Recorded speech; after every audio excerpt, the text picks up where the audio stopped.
Totemist. Mist and memory. I've always found comfort in solitude. Not the crushing kind that makes your chest feel hollow, but the gentle kind that wraps around you like a familiar blanket. The kind that lets your mind wander places it couldn't go with other people around. My small lakeside cabin sits at the edge of Willow Creek, about 40 minutes from the nearest town. Most folks would call it isolated. I call it peaceful. The rent is cheap, which helps since my art doesn't exactly pay the bills consistently. I work remotely as a graphic designer 3 days a week, just enough to keep the lights on while I pursue what really matters to me. Every evening after work, I walk the shoreline. It's become my ritual. The lake changes with the seasons, with the weather, with the light. Sometimes it's glass smooth, reflecting the sky so perfectly you feel like you could step into another world. Other times it's choppy and dark, warning visitors to keep their distance.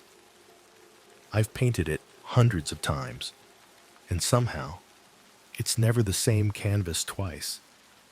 You'll get bored eventually, my sister told me when I moved here 2 years ago. Humans need other humans, Jamie. Maybe she's right, but I found that loneliness is an interesting companion when you befriend it.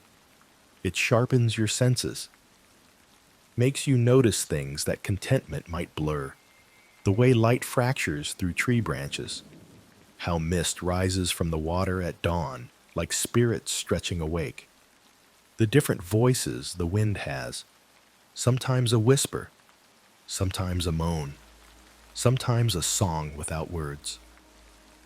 I've filled sketchbooks with these observations. My paintings have gotten better since moving here, deeper. There's something honest about them now that wasn't there before. My online gallery has been getting more attention, not enough to quit my day job, but enough to feel like I'm finally finding my voice. Your work has such beautiful melancholy, a commenter wrote last week, like you're painting the space between longing and contentment. I liked that. It felt true. October brought the first real chill to the air. The trees around the lake erupted in flames of red and gold, and the evening mist grew thicker, creeping higher up the shoreline each night. I started bringing a thermos of coffee on my walks, watching the steam from the cup mingle with the fog around me. On a Tuesday evening, with the sun already setting by 6 p.m., I decided to walk farther than usual. The north shore of the lake curved around a small peninsula I'd never fully explored. My usual route took me south, where the path was clearer and the shoreline more accessible. But something about the golden hour light filtering through the autumn leaves pulled me in the opposite direction. I tucked my sketchbook into my jacket pocket and set off with a sense of adventure I hadn't felt in months. The familiar stretch of my usual path gave way to rockier terrain. The well-trodden dirt gradually disappeared under a thick carpet of fallen leaves. The trees grew denser, their branches reaching across the narrow path like grasping fingers. I should have turned back when the path became difficult to follow, but the fading light created shadows and colors I desperately wanted to capture. Just a little farther, I told myself, just until I find the perfect view. The perfect view never came. Instead, the path split and split again, each fork looking equally promising and equally misleading. The sun dipped below the tree line, and the forest darkened rapidly. What had been beautiful autumn gloom became something more concerning. I turned to head back the way I came, only to realize I wasn't sure which direction that was anymore. My phone showed no service, typical for the more remote areas around the lake. The battery was at 17%, and I hadn't thought to bring a flashlight. The temperature was dropping with the sun, and the mist from the lake was thickening, crawling between the trees like something alive and hungry. "Stay calm," I said out loud, my voice sounding small and swallowed by the fog. "The lake is west. If you find the lake, you can follow the shore home." But which way was west now? The canopy above had hidden the sun's final position, and in the growing darkness, all directions looked the same, just endless trees and swirling mist. I picked a direction and walked, trying to maintain a straight line. Every shadow seemed to shift just at the edge of my vision. The forest was full of sounds now, branches creaking, leaves rustling without wind, distant splashes from the lake I couldn't locate. Panic rose in my chest as I realized I was only getting more lost. The trees all looked the same. The ground sloped in unfamiliar ways. The mist had become so thick I could barely see 20 feet ahead. A pocket of stillness formed in the fog. While everything else shifted and swirled, this one vertical slice of mist remained frozen, as if time itself had stopped flowing there. I froze too, my breath caught in my throat. The unnatural stillness pulled at my attention like a thread snagging on fabric. She materialized gradually, not arriving, but revealing. A woman-shaped absence in the fog became increasingly present. Dark hair floated around her pale face as if suspended in water rather than air. Her dress rippled without wind, its edges dissolving into the mist that seemed to both create and consume her. My breath caught. I blinked hard, certain she would vanish. A trick of light, a desperate mind creating shapes from nothing. But when I opened my eyes, she was closer. Not in a way that suggested she had walked toward me. She was simply nearer now, as if the space between us had compressed. "Are you lost?" she asked. Her voice was like water over stones, fluid, but with substance, distant, yet immensely present. I nodded, unable to form words. She smiled. "The lake is calling you home," she said, raising one arm to point. "That way." I turned to look where she indicated. Through a gap in the trees, I could see a faint glimmer of water catching the last blue light of evening. "Thank you," I managed to say, turning back to her. But she was gone. No footprints in the soft earth. No disturbance in the mist where she had stood. Just empty forest and the sound of my own unsteady breathing. I followed her direction, moving faster now, driven by a mix of relief and unease. Within 15 minutes, I reached the shore of the lake. From there, I could orient myself.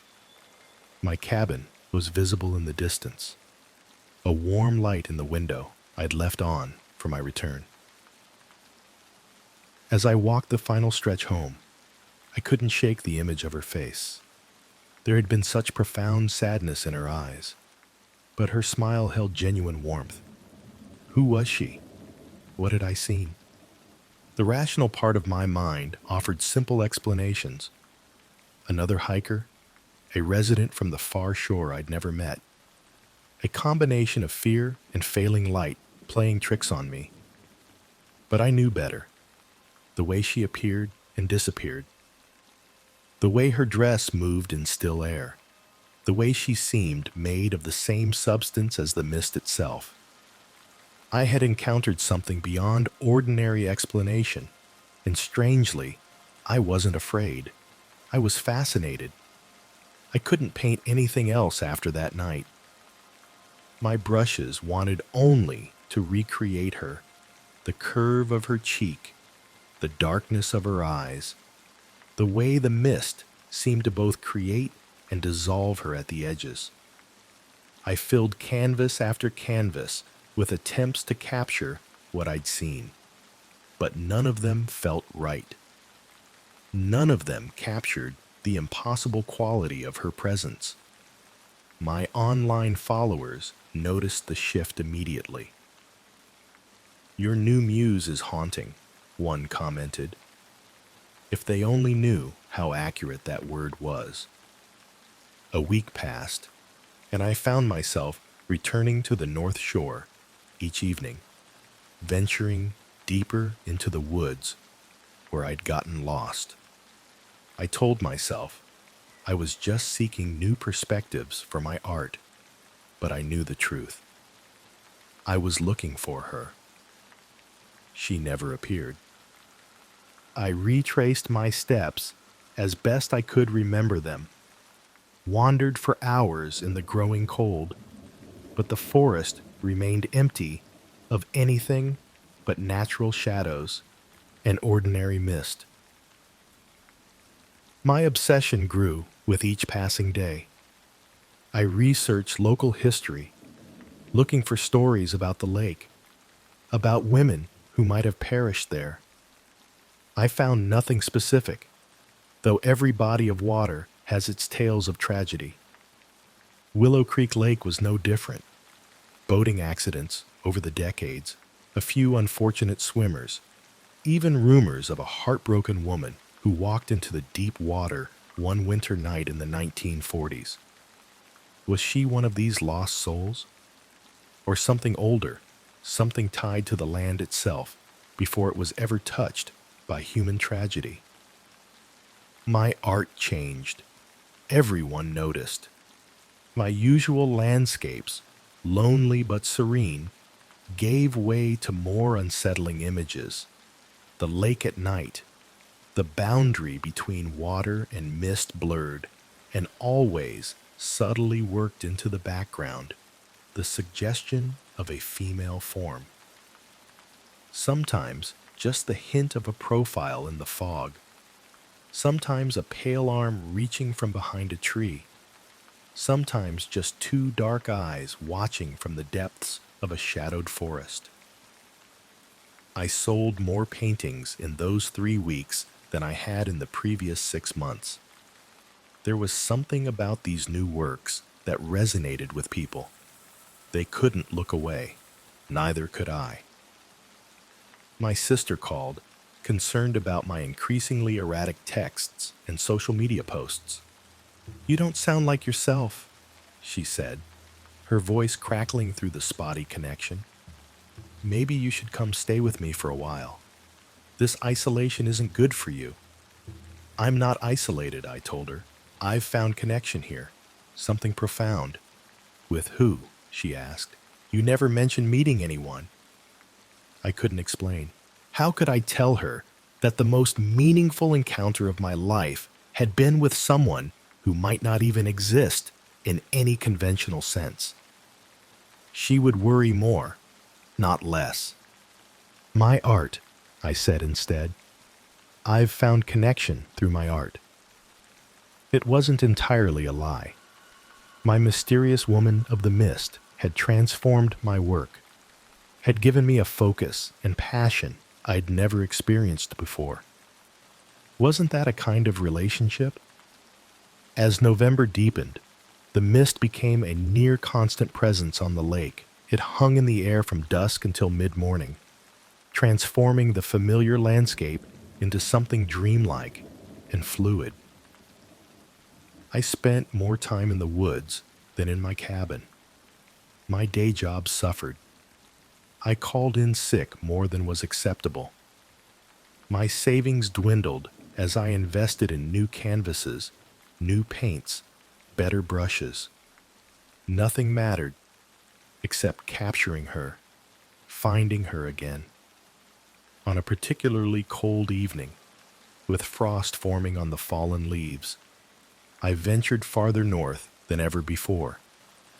The trees grew so dense they blocked what little starlight filtered through the cloudy sky. I used my phone's flashlight until the battery warned it was nearly depleted. I was lost again, but this time by choice. Part of me wondered if that was the key, if she only appeared to those who had truly lost their way. The temperature dropped. My fingers grew numb. Rational thought told me to turn back, to try again another day, but something stronger kept me walking deeper into the unknown forest. When my phone finally died, I was left in near complete darkness. The mist swirled around my legs, thick enough that I couldn't see the ground. Each step was an act of faith. "Please," I whispered to the darkness. "I just want to see you again." The forest remained silent. The cold bit deeper. I sank down against a tree trunk, exhaustion and disappointment overwhelming me. What was I doing out here? Had I imagined her entirely? Was I throwing away everything? My job? My safety? My sanity? For something that had never existed? As my eyes adjusted to the darkness, I noticed the mist behaving strangely. Rather than the random swirling patterns of normal fog, it seemed to be flowing in one consistent direction, like a gentle current in a stream, flowing away from the lake, deeper into the woods. I rose and followed it, drawn by some instinct I couldn't name. The trees opened suddenly into a small clearing I'd never found before. In the center stood a single willow tree, its sweeping branches creating a canopy that reached nearly to the ground. The mist seemed to be flowing toward it, disappearing into its curtain of leaves. I approached slowly, reverently. Pushing aside the drooping branches, I stepped into the space beneath the willow. The air was different here, warmer still. The mist hung suspended like tiny stars in the darkness. "You've been looking for me." Her voice came from everywhere and nowhere. I turned, and there she was, sitting at the base of the trunk. Up close, she was both more and less substantial than before. I could see the delicate structure of her face, the exact shade of her eyes, but I could also see the bark of the tree through the misty outline of her shoulder. "Yes," I said simply. "Why?" she asked, her head tilting with genuine curiosity. How could I explain the inexplicable pull I felt? The way her brief appearance had changed everything for me? "You're all I can paint now," I said, "all I can think about." I needed to understand. She once again smiled. Understanding is overrated. Some things are meant to be felt, not understood. "Who are you?" I asked. "Does it matter?" she countered. "I am your muse now. Isn't that enough?" It was. Somehow, it was. "Will I see you again?" I asked. She stood, and as she did, her form grew less distinct, merging with the mist around her. "I'm always here, in the boundary places, where water meets air, where light meets shadow, where loneliness meets creativity." "I don't want to be lonely anymore," I admitted. "You never were," she said, her voice fading like her form. "Loneliness was just your first muse. Now you have me." And then she was gone, dissolved completely into the mist that now flowed back out from under the willow, returning to the lake. I made my way home somehow, guided by an intuition that hadn't been there before. The forest seemed to open paths for me, and within an hour, I was back at my cabin, cold but unharmed. My art changed again after that night. The desperate quality faded, replaced by something more assured. I still painted her, still searched for ways to capture the impossible nature of her existence, but the frantic edge was gone. I knew now that I didn't need to find her again. She was already found, in my work, in my perception, in the way I now saw the boundary places she had described. The Whispers of Oakridge Cemetery. I never believed in ghosts until that day at Oakridge Cemetery. My husband Gabriel and I have always been drawn to old graveyards. There's something peaceful about them, like stepping into a quiet library where stories sleep beneath your feet. But what happened that autumn weekend changed everything. We were celebrating our third wedding anniversary with a road trip through small-town America. No itinerary, just wherever the road took us. Gabriel spotted the sign for Millfield on our map, one of those dots barely visible unless you squint. "Let's check it out," he suggested, his eyes lighting up with that familiar curiosity I fell in love with. Millfield was exactly what you'd expect. A main street with faded storefronts. A diner that probably served the same pie recipe for 50 years. And locals who noticed outsiders immediately. We checked into the only bed and breakfast in town. A Victorian house with creaking floors and wallpaper that had seen better days. "I saw an old cemetery on our way in," Gabriel said as we unpacked. "Want to explore it tomorrow?"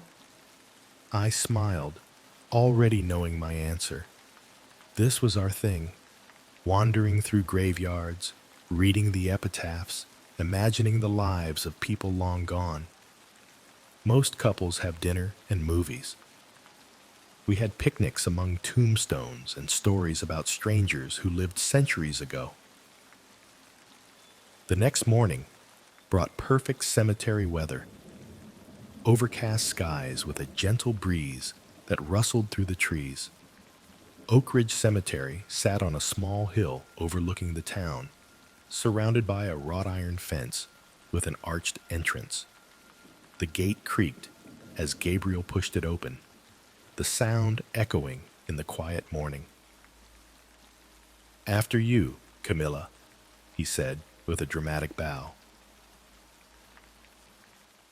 The cemetery wasn't large, but it was old. Some gravestones dated back to the early 1800s, their engravings worn soft by time and weather. We wandered separately, as we usually did, each drawn to different stories etched in stone. I was photographing an angel statue when Gabriel called out to me. "Cam, come look at this one." His voice had an odd quality to it, not quite urgent, but something close. I made my way over to where he stood, staring down at a modest gravestone partly hidden by overgrown grass. It was a shared headstone for a married couple. Nothing unusual there, except for the dates.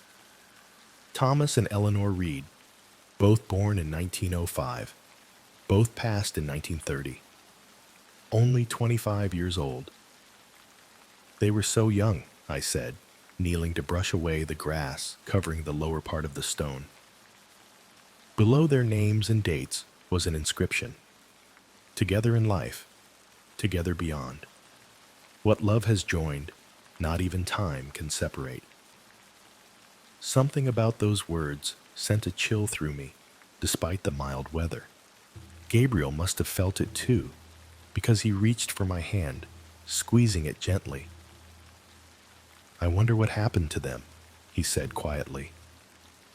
I felt a strange pull toward this grave, this young couple. Maybe we can find out. We stayed there longer than usual, just looking at that simple stone. Gabriel took pictures from different angles while I cleared away more of the overgrowth. There were dried flowers at the base. Not ancient, but not fresh either. Someone had visited them, perhaps months ago. As we finally turned to leave, the breeze picked up, sending leaves dancing around our feet. I glanced back at the grave, half expecting what? I wasn't sure. But something about Thomas and Eleanor Reed wouldn't leave my thoughts. Back at the bed and breakfast, we asked the owner about the local library. "Looking for anything specific?" she asked, eyeing us over her reading glasses. "Just curious about local history," Gabriel replied easily. "We visited the cemetery today." Something flickered across her face, so quick I almost missed it. Concern? Wariness? "Library's open until 5, she said finally. 2 blocks down, can't miss it." The library was housed in what looked like an old church, with tall windows and wooden shelves that reached toward a vaulted ceiling. A librarian with silver hair and kind eyes introduced herself as Margaret. "We're interested in learning about Millfield's history," I explained, "particularly about a young couple buried in Oakridge Cemetery, Thomas and Eleanor Reed." Margaret's smile faded slightly. "The Reeds," she repeated, almost to herself. She glanced toward the window, then back at us. "Follow me." She led us to a small room in the back filled with local archives, newspapers on microfiche, town records, and photo albums. From a locked cabinet, she retrieved a leather-bound book. "This is Howard Miller's account of Millfield, written in the 1950s. He documented many of the town's stories." She hesitated on that last word, opening the book and carefully turning pages until she found what she was looking for. "There," she said, turning the book toward us. The page showed a black and white photograph of a handsome young couple on their wedding day. Thomas stood tall in a dark suit, Eleanor beside him in a simple white dress, her smile bright even in the faded photograph. "They were childhood sweethearts," Margaret explained. "Thomas worked at the paper mill. Eleanor was a school teacher. They married right after high school and were the kind of couple everyone envied. So in love, it was almost visible, like an aura around them." "What happened to them?" Gabriel asked, voicing the question we both had. Margaret sighed. "There was a fire at their home, February 14th, 1930, Valentine's Day." She paused. "They found them in each other's arms." I felt my throat tighten. "That's awful." "The strange thing," Margaret continued, lowering her voice slightly, "is what happened after. The rebuilding crew reported hearing whispers. Others claimed to see 2 figures walking hand in hand near the property at dusk. Eventually, they left the land vacant." Gabriel and I exchanged glances. I could tell he was as captivated as I was. "Some say they visit their grave on the anniversary of their wedding," Margaret added. "October 12th. I felt a jolt. "That's tomorrow." Margaret nodded slowly. "So it is."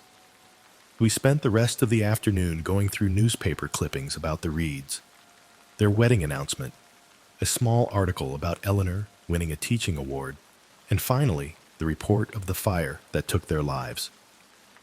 By the time we left the library, the sun was setting, casting long shadows across the street. "Do you want to go back tomorrow?" Gabriel asked as we walked back to the B&B. "To the cemetery?" I nodded without hesitation. "Yes. It feels important somehow." That night, I dreamed of Eleanor Reed. Not as a ghost or anything frightening, just a young woman in a simple dress, looking at me with gentle eyes. She didn't speak, but I woke with the sensation that she had been trying to show me something. The next day dawned clear and crisp. We brought flowers, white roses, and made our way back to Oakridge Cemetery. The grave looked different in the morning light, less hidden, more at peace. Gabriel placed the flowers at the base of the headstone while I ran my fingers across their names carved in stone. "I don't know why we feel so connected to you," I said quietly, "but we're here." Gabriel took my hand. "Should we say a prayer or something?" I nodded, and we both closed our eyes. I didn't have any formal prayers memorized, so I simply spoke from my heart, thanking Thomas and Eleanor for drawing us to them, wishing them peace. The wind picked up suddenly, rustling through the trees overhead. I kept my eyes closed, feeling the breeze against my face when Gabriel's grip on my hand tightened. "Cam," he whispered, "look." I opened my eyes and froze.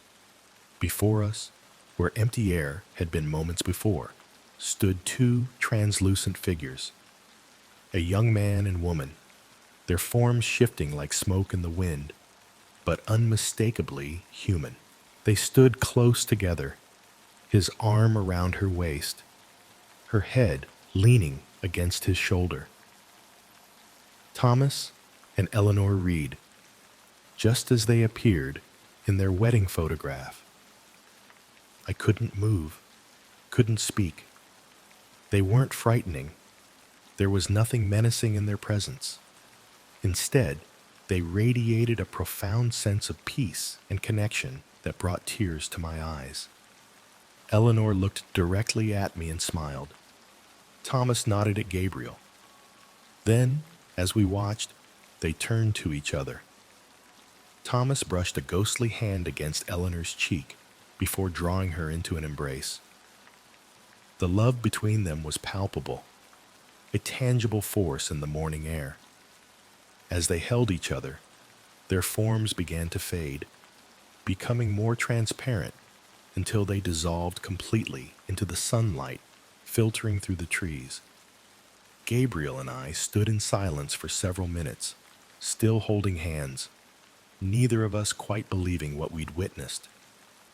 "Did that just happen?" he finally asked, his voice barely above a whisper. "Yes," I said, surprising myself with how certain I felt. It did. We left Millfield that afternoon, continuing our anniversary trip as planned. But something had shifted between us. That night in our hotel room, Gabriel held me close. "What Thomas and Eleanor showed us," he said quietly, "that's what I want for us. Love that strong." I thought about what we'd witnessed. Not just two spirits, but the enduring power of their connection. "We already have it," I told him. "We just needed them to remind us." We visited many cemeteries since that day at Oakridge, but none have affected us like the grave of Thomas and Eleanor Reed.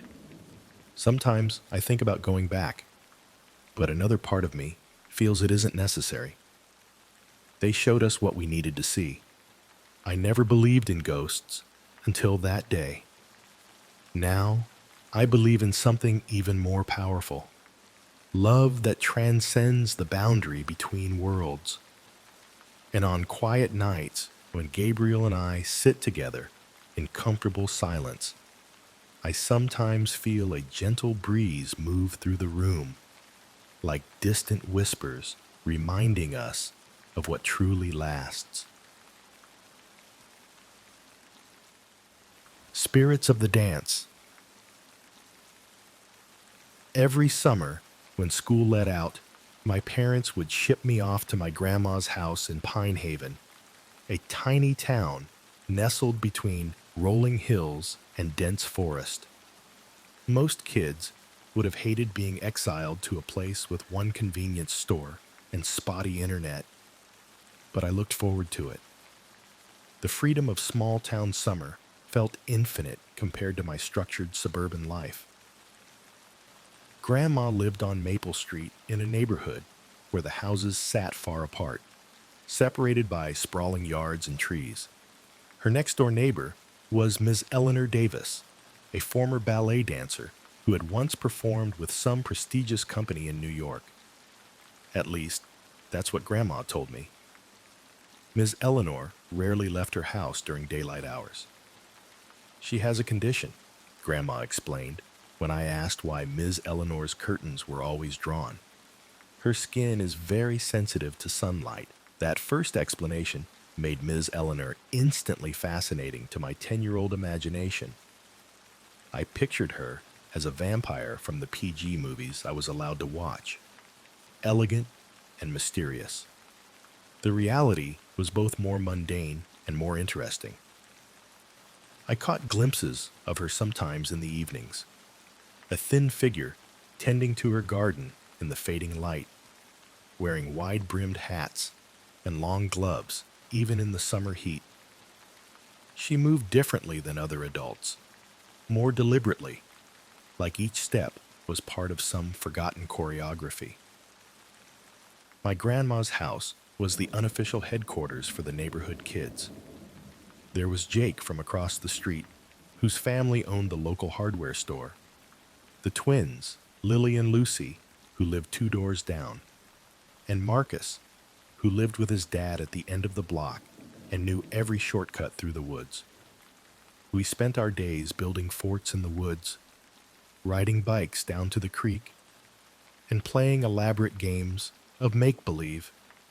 But on rainy days, or when the humidity became too oppressive, we'd gather on Grandma's porch with popsicles, bored and restless. "Why don't you go say hello to Miss Eleanor?" Grandma suggested one evening, after we'd been complaining there was nothing to do. "She loves company, but she's too shy to invite you over herself." We exchanged skeptical looks. Adults were generally boring, and elderly neighbors especially so. "She has a whole room of ballet costumes," Grandma added, knowing exactly how to bait us, "and she tells wonderful stories about when she was a dancer." That was enough to pique our interest. We trooped across the adjoining yards as the sun sank below the tree line, the grass cool beneath our bare feet. Ms. Eleanor's house was smaller than my grandma's, with a wraparound porch and delicate gingerbread trim that reminded me of a dollhouse. Wind chimes hung from every corner, creating a constant symphony of tinkling notes. The garden that surrounded her house was wild and overgrown, unlike the neat rows in Grandma's vegetable patch. Strange flowers I couldn't name bloomed in the twilight, releasing sweet perfume into the humid air. Jake knocked on the door while the rest of us hung back, suddenly shy. Ms. Eleanor answered, wearing a flowing caftan in pale blue, her silver hair pulled back in a perfect bun. Up close, her face was a map of fine lines, but her posture remained dancer straight. Her eyes widened with surprise, then crinkled with delight. "Well," she said in a voice that reminded me of wind through autumn leaves, "I haven't had this many visitors in quite some time. Would you like to come in?" Her living room was unlike any I'd seen before. No television dominated the space. Instead, one wall was entirely mirrored, with a wooden bar attached at waist height. Bookshelves covered another wall, crammed with volumes of all sizes. The furniture seemed designed for looking at, rather than sitting on, delicate chairs with spindly legs and a fainting couch upholstered in faded velvet. "This used to be my practice space," Ms. Eleanor explained, gesturing to the mirrored wall. "I still do my exercises every morning. The body remembers, even when the joints protest." She served us lemonade in crystal glasses that caught the light from the stained glass lamps scattered around the room. As we sipped, she told us stories about performing in grand theaters, about costumes so heavy with beading she could barely move, about dancing for royalty and presidents. We returned the next evening and the next. Ms. Eleanor seemed genuinely pleased to have us. She showed us photo albums filled with black and white images of herself in elaborate costumes, her body curved into impossible positions. She demonstrated simple ballet moves that we tried to copy, laughing at our clumsy attempts. Ballet is about discipline, she told us, about training your body to deny its natural instincts, to defy gravity, to become something more than human. The way she said it, something more than human, sent a pleasant shiver down my spine. It was Marcus who first asked about the spirits. Ms. Eleanor had been showing us a music box with a tiny ballerina that spun when wound. This was a gift from my dance partner, Victor, she explained. He's been gone many years now, but sometimes I feel him watching when I dance. Like a ghost? Marcus asked, eyes wide. Ms. Eleanor's expression shifted, becoming more guarded. In a manner of speaking, she said carefully, I've always been sensitive to presences. Dancers are attuned to energies most people ignore. That was all it took. We bombarded her with questions. Had she seen actual ghosts? Could she talk to them? Were there spirits in her house right now? The spirit world exists alongside our own, she said, her voice taking on a storyteller's cadence that hushed our excited chatter. The veil between is thinner in some places for some people. Theaters are especially active. All that emotion, all that life force concentrated in one space. Can we see them? Lily asked. Ms. Eleanor hesitated. It's not something to take lightly, she warned. Opening yourself to that world can have consequences. But we were persistent in that relentless way children can be. Each evening, we'd bring the conversation back to spirits, begging for ghost stories or asking if she could show us how to contact the other side. Looking back, I can see how our enthusiasm wore down her reluctance. There was something lonely about Ms. Eleanor, something hungry for connection that our visits temporarily satisfied. She'd been a performer once. Perhaps she missed having an audience. Very well, she finally agreed after a week of our pleading. Saturday evening, after dark. But you must promise to take it seriously. This isn't a game. We promised solemnly, though none of us truly understood what we were agreeing to. Saturday arrived with oppressive heat that didn't dissipate as the sun went down. The air felt heavy, charged with the promise of a thunderstorm that wouldn't break. When we gathered at Ms. Eleanor's as darkness fell, even the chorus of cicadas seemed muted, as if the night itself was holding its breath. Grandma raised an eyebrow when I told her where we were going, but didn't object. Just be home by 10, she said, and don't make a nuisance of yourselves. Ms. Eleanor had transformed her living room. The furniture had been pushed against the walls, and a round table now occupied the center of the room, covered with a dark velvet cloth. Candles provided the only light, their flames perfectly still in the airless room. Sit, she instructed, gesturing to the chairs around the table. She changed from her usual flowing clothes into something more formal. A high-necked black dress that made her look like a Victorian photograph come to life. We sat quietly, unusually subdued. Even Marcus, who normally couldn't stop fidgeting, seemed to understand the gravity of the moment. Join hands, Ms. Eleanor said, extending her own. Her fingers felt cool and fragile when they wrapped around mine, like holding a bird's bones. Close your eyes, listen to my voice, breathe together. We followed her instructions. though I peeked occasionally through my lashes. Ms. Eleanor's face in the candlelight looked different, sharper, the shadows deeper, as if years were falling away from her. We sit in circle to invite those who have crossed beyond the veil, she intoned. We offer our energy as a bridge between worlds. If there are spirits who wish to communicate, we welcome you to join our circle. Nothing happened at first. I could feel sweat beating on my upper lip, hear the twins breathing in nervous tandem across the table.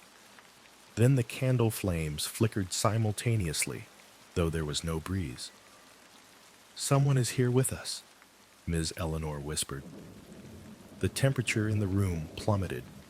My arms prickled with goosebumps, despite the summer heat outside. One of the twins gasped. "Who joins us?"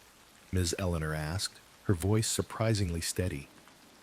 No verbal answer came, but the mirror on the wall suddenly clouded with condensation, as if someone had breathed on it. Before our eyes, a pattern appeared in the fog. 5 curved lines, like finger marks dragged through the mist.